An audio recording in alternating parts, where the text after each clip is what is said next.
Le vilain petit canard. Texte adapté d'un conte de Hans Christian Andersen.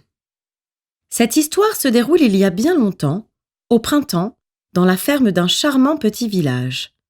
Le ciel était bleu, l'herbe verte et le soleil brillait. Sous un gros buisson, près du ruisseau, Maman Cane couvait 5 œufs. Maman Cane commençait à s'ennuyer car elle attendait depuis longtemps l'arrivée de ses canetons. « Si seulement je pouvais aller nager avec les autres canards, soupirait-elle, pourvu que mes canetons sortent vite de leur coquille. » Au moment où Maman Cane s'apprêtait à faire une petite sieste, elle entendit un bruit. Crac, crac, les œufs s'ouvraient. 4 petits canetons apparurent en piaillant. « Waouh! Que le monde est grand! C'est bien mieux ici que dans ce petit œuf, » se réjouirent-ils. Cependant, le plus gros œuf n'avait pas encore éclos. Pendant que ses canetons jouaient, Maman Cane se réinstalla sur son nid. Un peu plus tard, elle reçut la visite de sa voisine. « Est-ce vraiment un œuf de canard ?» demanda-t-elle. « Vu sa taille, ça pourrait être un œuf de dinde. Laisse-le donc là et va apprendre à tes autres petits à nager. » Puis, le dernier œuf finit par éclore. Un caneton grand et laid sortit de l'œuf en se dandinant et en piaillant. « Tu n'es pas un petit canard !» s'exclama Maman Cane. « Mais tu ne ressembles pas non plus à un dindonneau. »« Qui peut bien être ta maman ? Allez, tu peux rester avec moi, je vais m'occuper de toi. » Le lendemain, Maman Cane emmena ses canetons pour leur première leçon de natation. Un par un, les petits canards plongèrent dans l'eau. Mais le grand caneton avait peur de se jeter à l'eau. « Allez, à ton tour !» dit Maman Cane en le poussant doucement. « Plouf !» Voilà le vilain petit canard à l'eau. « Tu vois bien que c'est un dindonneau, il va se noyer !» cancane la voisine.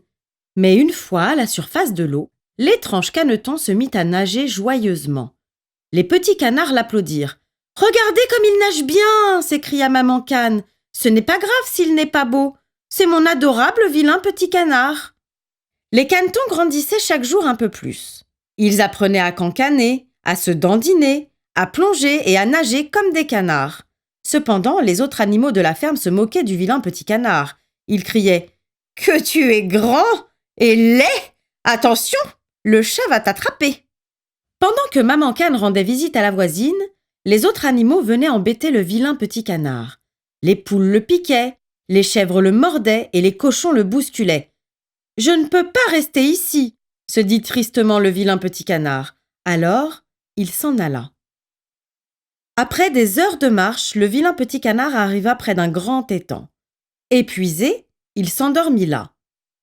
Le lendemain matin, des canards sauvages le réveillèrent. « Salut l'ami, qu'est-ce que tu fais près de notre étang ?» demandèrent-ils. « Tu es laid, mais pour nous, ça n'a pas d'importance. Tu peux te reposer ici et boire de notre eau. » Le vilain petit canard était heureux que les canards sauvages aient été si gentils avec lui. Il trouva de la bonne nourriture et apprit à mieux nager. Après quelque temps, il avait atteint la taille d'un papa canard, alors qu'il n'était encore qu'un caneton. « Tu es bien trop grand pour être un canard !» lui dirent les canards en cancanant. « Tu es peut-être une oie ?»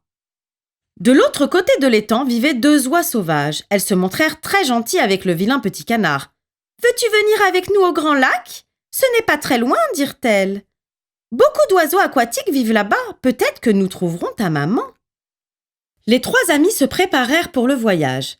Mais lorsqu'ils voulurent partir, quelque chose d'horrible se produisit. Pan, pan! Un bruit affreux résonna au-dessus de l'étang. Les chasseurs arrivaient. Et avec leurs fusils, ils tuèrent les 2 oies. Le vilain petit canard s'enfuit rapidement dans les roseaux et y resta caché en tremblant.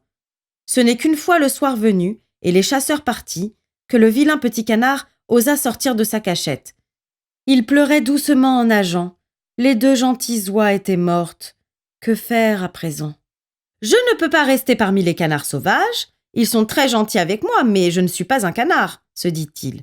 « Si je veux découvrir ce que je suis, je dois aller jusqu'au grand lac. » Alors, il se mit en route tout seul. La route qui menait au lac était longue.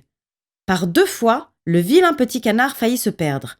Une gentille vieille dame lui donna quelques morceaux de pain. « Reste donc avec moi. Peut-être que tu peux pondre. J'adore les œufs au plat, » dit la dame.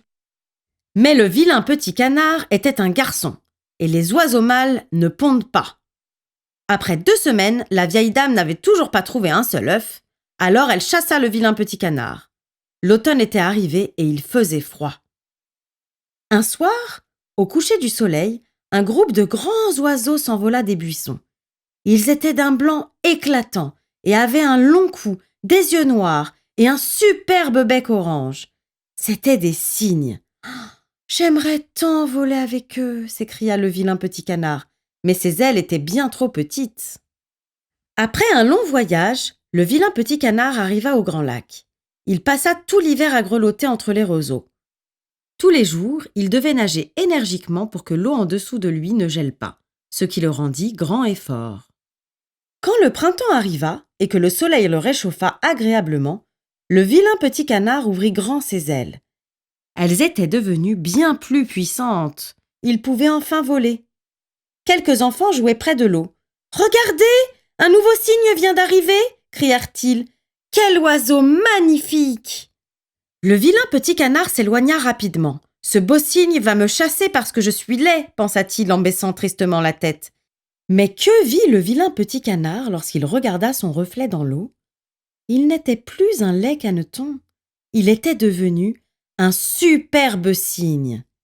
Il joua toute la journée avec les autres cygnes et quand le soir fut tombé, il ouvrit les ailes et s'envola avec ses nouveaux amis vers sa nouvelle maison.